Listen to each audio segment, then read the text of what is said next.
All right, I haven't made another garden video all summer. We're at the end of summer, and it's at the point where the plants are so big I can't even weed. So now the weeds come up and it looks pretty messy. But I was just in this tomato patch picking tomatoes. I just weighed them up. We got 50 pounds of tomatoes. We're gonna try making some spaghetti sauce. Usually we just make salsa, and last year we actually tried making tomato soup and bottled that, and that was kind of fun. But this year we're gonna try our hand at some spaghetti sauce. So I've looked up a recipe on the internet. These are my beans. We may have overplanted on the on the cucumbers. We got a bunch of them. But the winter squash, boy, we got a bunch of them in here. Got to see a few pumpkins down in there.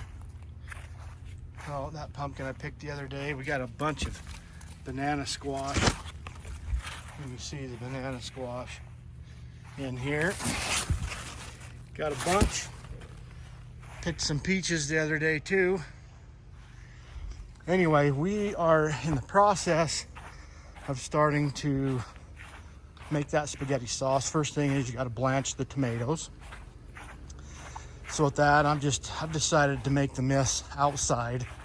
Normally we get the kitchen super messy, so we've got this old rundown table out here. We got it set up. My wife's processing peppers. We'll be processing the onions. I already used up all the onions that I grew, so I had to go buy some peppers and onions at the store because I did our first batch of salsa. We used everything from the garden, but we didn't plant enough peppers and onions, so we've had to supplement what we're making with store-bought. Brought my blender out here. I got the boiling pot of water on my grill over here, just blanching the tomatoes. There's one pan that's ready to be peeled, and so I'll just kind of document this, show this whole process of taking something from the garden and turning it into food storage. All right, so I got everything set up here on my barbecue grill. I got a burner there. I've got my tomatoes in here blanching. You put them in here for about a minute or two. If you see that, the skins will start peeling off. And I put them up here. I got a little cookie sheet set up here. Gonna set them up there and let them cool down for 15-20 minutes before you try to start peeling and coring them, because they'll just burn your fingers. Some people go ahead and like put them in an ice bath. I just don't have time for that. I'll just let them cool down naturally because I got 50 pounds of tomatoes I got to get through today. I just wanted to show the size difference here. I've planted a stripy tomato, so it's kind of a yellow-red mix. This is kind of a regular sized tomato, but look how big this thing is. This should make for some tasty spaghetti sauce. So the recipe I found calls for using basil and oregano, and it was saying that they used the dry stuff, but I'm like, why do I grow it fresh if I'm not going to use it? So hopefully I don't regret it, but I'm going to try using my fresh basil. And then of course I got a whole bunch of oregano, and I've got plenty of parsley over there too if it calls for parsley. Got some dill and thyme down there, and rosemary as well. So my wife's just going to quarter up the peppers, because we're going to blend everything up really finely together. If we make salsa, we don't blend it very fine. We usually leave it kind of chunky, but with this spaghetti we want it smooth. So we're going to blend everything up in our blender. Valerie's going to do the same thing with the onions. She's going to quarter these, and they'll get it all blended up with the peppers and garlic and tomatoes. We want it to be nice and fine.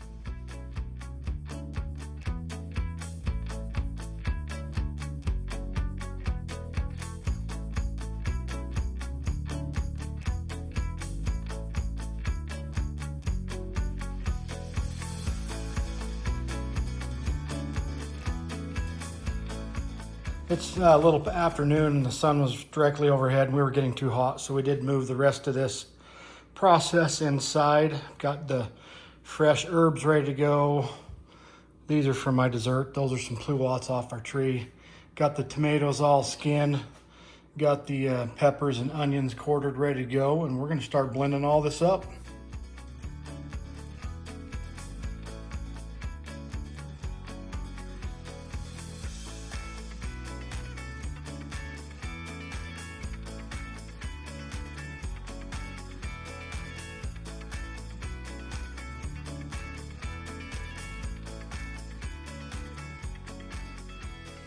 Okay, we started on this probably around 10 a.m. It's 3:50.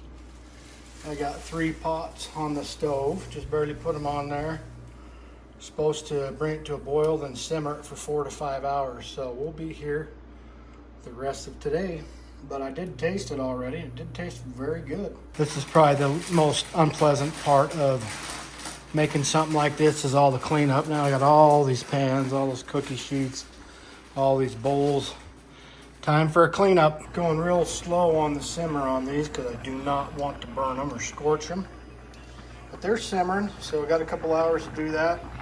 Figured we better make some spaghetti type stuff since we got a little homemade sauce. So getting ready to make a little dinner. I used some of this sauce, but it's looking good. So I had some penne noodles, cooked up a little burger, put some of this sauce in there, and there's the final product. Let's be trying this out and seeing if this homemade sauce is any good. Give me your opinions on the spaghetti sauce, the homemade spaghetti sauce. What? Say real loud. Oh, you got to slurp it? What do you think, Lauren? It's good. That's why I'm getting Mr. Adams / Mr. Editor? Eating is better than words. Oh, eating's better than words. Okay. Do you guys approve? Mom, Yeah? All I right. approve that. Adam gave us a thumbs up. I approve that you should give me more noodles. Okay, I'll get you more. All right, these been simmering for about the last 4.5 hours. I'm going to take them off. It's 9:30, so we're not going to can tonight. We'll can tomorrow. So I'll just put these in the fridge for tonight. All right, it's the next morning. I've got the pots of spaghetti sauce here. We're downstairs in what we call the canning kitchen because my stove upstairs is a induction stove, and the bottling process won't work on that stove very well. So we're down here. So we just went to the storage room and got some empty bottles. We're gonna clean those, get them ready, and then we'll start loading them, filling them up here. I'll get the canner out and put it on the stove, and I'll film that process. Okay, I've got the canning extraordinaire. This is my mother, Mava, who's been canning for 80 years. So she's gonna kind of tell us the process. Okay, because I use previously used canning jars, I make sure that there's no chips in it on the top. So I just run my finger around the top. That'll let me tell if there's any chips. Because you can't use bottles with chips or they won't seal. Okay. And then we've filled this canning up to 3/4 or what is that, a half? Yeah, it looks like a quarter, maybe 2/3. Because we're gonna put these in a water bath. Okay. You can put that over So there. we're not pressuring these, we're just doing the Water bath, yeah. We feel like tomatoes are acidic enough that you can cold pack, what's called cold packing. Right, okay.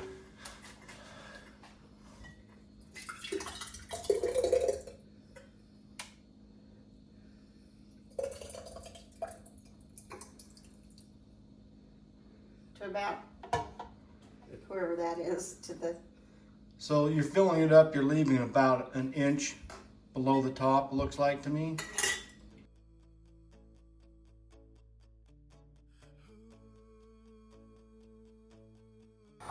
So you can cold pack with our canner 7 at a time, is that right? Yes. And so we've filled up, my mom's filled up 7 jars already, so now we're preparing some others. We want to get everything all filled up and ready to go. How long do they go in the hot water for? After they come to a boil, you have to boil them for 20 minutes. Okay. After we use our bottles and put them through the dishwasher, I make sure I put both the lids on and the rings.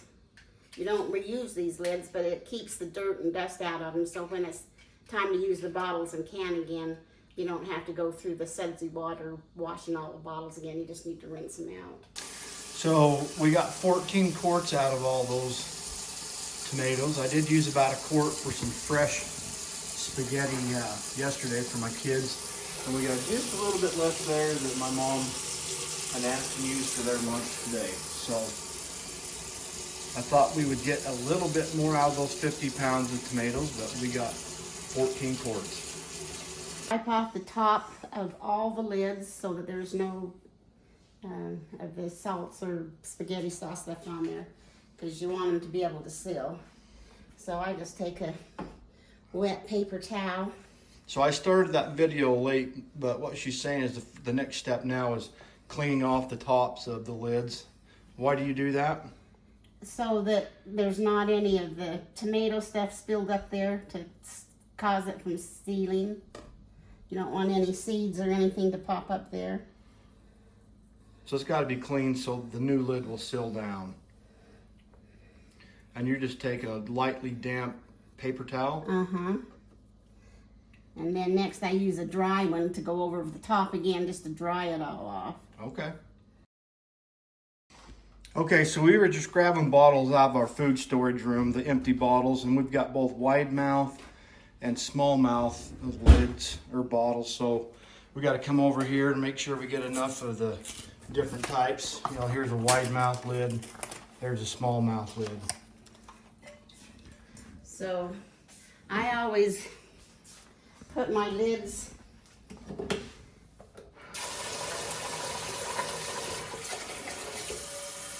in a little saucepan with water and bring them to a boil. That just softens the rubber so it makes it easier for them to seal. And so I'm going to do 2, 4, 5 wide mouth and 2 regular in this first batch. Okay.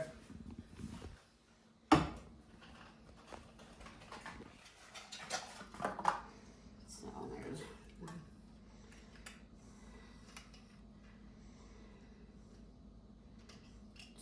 2. You're just kind of separating them too if Yeah, they're right. if they're sticking a little bit together. Together, yeah. 2. So 2 of the small mouth lids, 5 of the 5 of the large large mouth. ones. So this is 1, 2,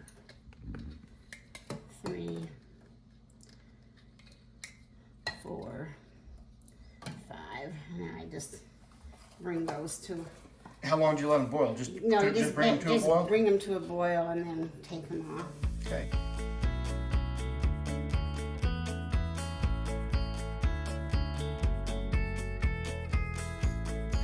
Okay, well, I was filming the time lapse. My mom said make sure that you put the lids on really tight.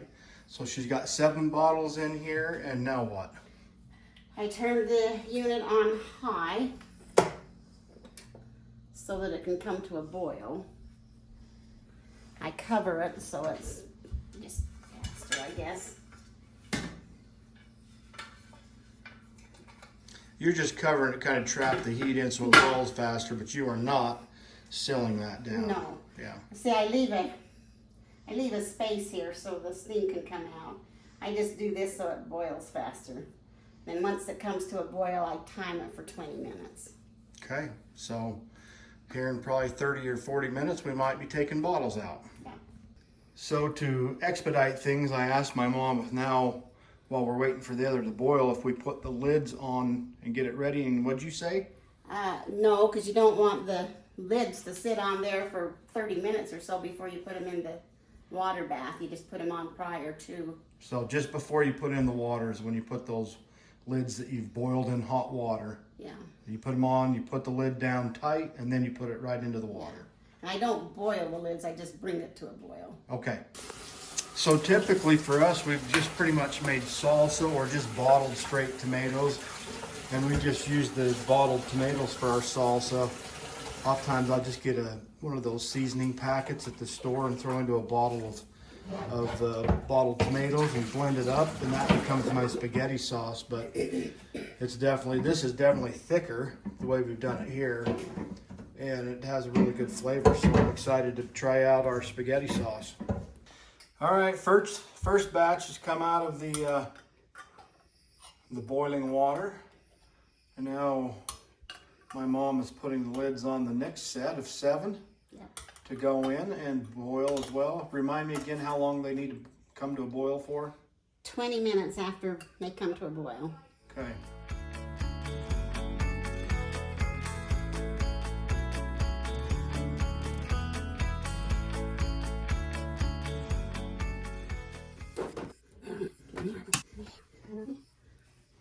So this batch should go quicker because the water is already hot.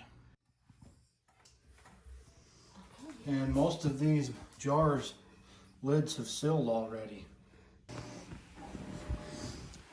Okay, they have boiled for 20 minutes. Time to take them out.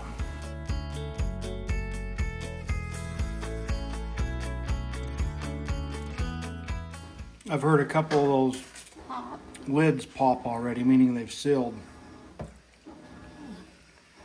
One thing that, oh, you hear that? That one just popped right there and I saw it. But Mom says, do not touch the middle of those lids till they're cold. You want to give them time to seal. If you touch that middle, it can mess with them sealing. Yeah. So there we go. Is that 17 or 14 bottles of spaghetti, or quarts of spaghetti sauce? Yep. From the bottling master herself. All right, what are we doing? Okay, I'm just marking the bottles. I put the date on and what's in here.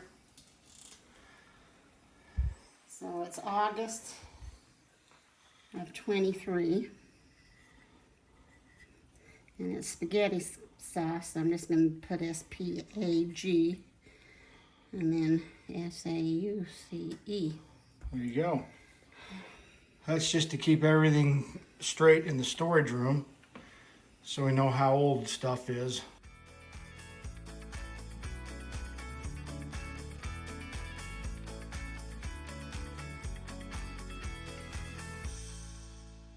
Okay, you've got a spot you've made right there just for the spaghetti sauce. Yeah, this is the salsa that we canned earlier. That's the can that we did like last week. Yeah, and this is the tomato soup that we made last year. Okay. So we've got that. That's some salsa from last year. Some bottled tomatoes from last year. All right, hey, this is Scott Walters, Best USA Realty and living in Provo, Utah. Hope you've enjoyed this video about making some homemade bottled spaghetti sauce from the garden. One of the reasons why we choose to live in Utah, we love the lifestyle we have here. So we have a great outdoor lifestyle, but we also love that we have a great growing climate. I've grown up my whole life learning how to bottle and can. Of course, my mom's way more proficient at it than I am. I just kind of follow her lead, but I help get it all prepped and ready to go. If you enjoyed this video about learning how to make spaghetti sauce, you might also enjoy watching how we got our garden prepped so that we could have a good yield, and you can watch that video by clicking here. Or if you just want to know more about this Provo, Utah area, go check out our pros and cons video, and you can watch that video by clicking here.